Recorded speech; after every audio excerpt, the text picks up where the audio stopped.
você enfrentou.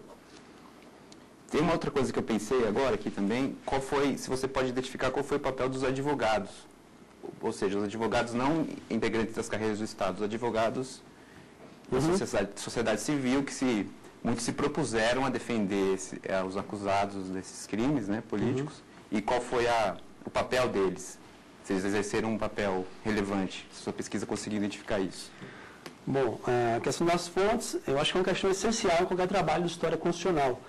É um trabalho, acima de tudo, difícil, complexo e árduo. Por quê? Por conta da legislação e da própria estrutura em que os arquivos públicos brasileiros, né, se definem. Né? Então, primeiramente, o trabalho que eu fiz foi um trabalho bibliográfico, de levantamento de bibliografia, e através desse levantamento bibliográfico, sobretudo histórico, de historiadores, né, eu pude identificar algumas fontes e alguns arquivos que me interessavam. Alguns desses arquivos, eles não estavam aqui em Brasília, como o Arquivo Nacional.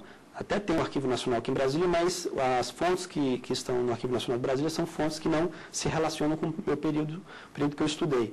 Então, o Arquivo Nacional, o Arquivo Público do Estado do Rio de Janeiro, né, e a Fundação Getúlio Vargas, que são arquivos que estão lá no Rio de Janeiro. Eu tive que passar uma semana lá, pesquisando nos arquivos, nas fontes, e pude levantar um material muito bom, né, um arquivo gigantesco, a fontes maravilhosas e muito interessantes para se pesquisar. Mas há também os problemas. Né? No Arquivo Nacional, eu pude pesquisar apenas uma parte do seu arquivo. Por quê? Porque não existe um instrumento de pesquisa que você possa acessar pela internet. Ou seja, eu só posso descobrir quais as fontes que eu quero estando lá. Né? E quando eu estou lá, eles pedem um prazo de 3 dias para disponibilizar esse material. Então, como eu não tinha muito tempo, e eu já fui no Arquivo Nacional já na quarta-feira para voltar na sexta, eu não pude ter acesso a essas fontes. Eu apenas anotei a referência para outra vez que eu fosse lá.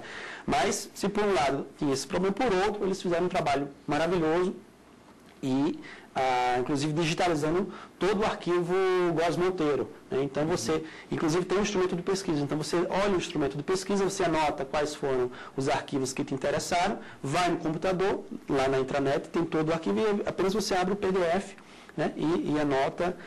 O que eu acho que deixa a desejar um pouco é ainda a questão das cópias, né? De como você reproduz. Né? A solicitação das cópias demora um pouco, o custo é um pouco caro também, se você for levar em conta a quantidade de material. Aqui em Brasília, eu pesquisei, sobretudo, o arquivo da Câmara, né, e do Senado. Né? O arquivo da Câmara é um arquivo muito valioso.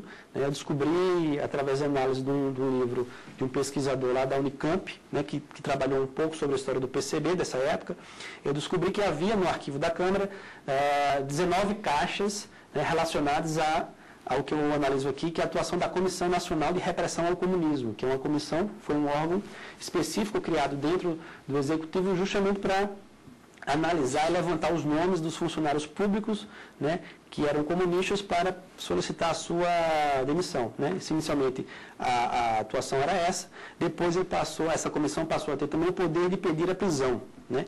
Então, inclusive, o presidente dessa comissão era um anticomunista de peso, que era o Adalberto Corrêa, era parlamentar, deputado, mas anticomunista dos mais radicais, e que uma das primeiras medidas que ele fez ao tomar posse como presidente da comissão foi pedir todas as relações de fichados, né, para os governadores, como também para os chefes da polícia política, inclusive Filipe Miller. Né? Então, ele teve essa lista, e todo esse material encontra-se no arquivo da Câmara. Né? Tanto esse material, como também o material que foi enviado por Vargas ao Congresso. Por quê? Porque quando acabasse o período de vigência do estado de sítio, do estado de guerra, segundo a Constituição de 1934, era obrigação do presidente enviar sua prestação de contas ao Congresso.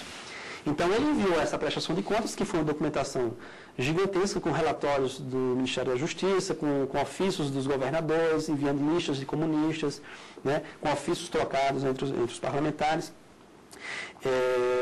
E eu encontrei essa documentação lá no arquivo da Câmara, e uma documentação que foi central para o meu trabalho. Né? Lá você pode mapear toda a repressão, como se deu a repressão. E também, um arquivo que eu acho que foi de extrema relevância para a segunda parte do meu trabalho foi o arquivo do Superior Tribunal Militar, aqui em Brasília, e o arquivo do Supremo Tribunal Federal, do Supremo Tribunal Federal. Aqui em Brasília também. As pessoas que trabalham nesses arquivos também são pessoas excepcionais que me ajudaram muito, né? Como nós sabemos, o Supremo Tribunal, existem várias decisões digitalizadas pela internet que você baixa, mas os processos mais antigos, né? Você não tem esse acesso. Então, você tem que vir aqui com o arquivo, né, com o número do habeas corpus, aí eles pegam você e você consegue fotografar, inclusive. E foi muito produtivo esse trabalho dentro dos arquivos do Supremo e do Superior. Por quê? Porque as pessoas que trabalhavam conheciam outros processos que eu não tinha conhecimento, eles indicavam. Um desses processos foi um interessantíssimo habeas corpus de 1927, né, em que o Supremo Tribunal Federal concedeu habeas corpus a comunistas que queriam fazer uma manifestação para comemorar os 3 anos de morte do Lenin, da União Soviética. Então, assim, um processo muito caricato, né, e que o Supremo Tribunal Federal concedeu habeas corpus.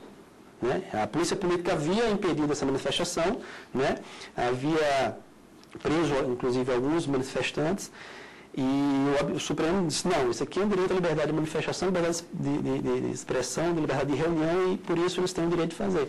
Uma decisão que era impensável depois de 1995. Um pouco ficaria também fácil ir lá e fichar todo mundo, não saber quem é. Então, talvez a decisão venha até para facilitar. Esses arquivos foram de extrema importância para mim. Qualquer trabalho de história constitucional tem que analisar essas fontes. E, por último, a questão dos advogados. Eu não pude observar uma atuação tão grande, né? No próprio processo que eu analisei aqui, quem eram os advogados? Eram parlamentares amigos dos presos. Então, você tem aí um deputado, que era advogado do João Mangabeira, né? Então, e os argumentos eram peças bem feitas do ponto de vista técnico, levantavam argumentos de peso. Se você for analisar a própria decisão do tribunal, não há ampla defesa contraditória nem fundamentação.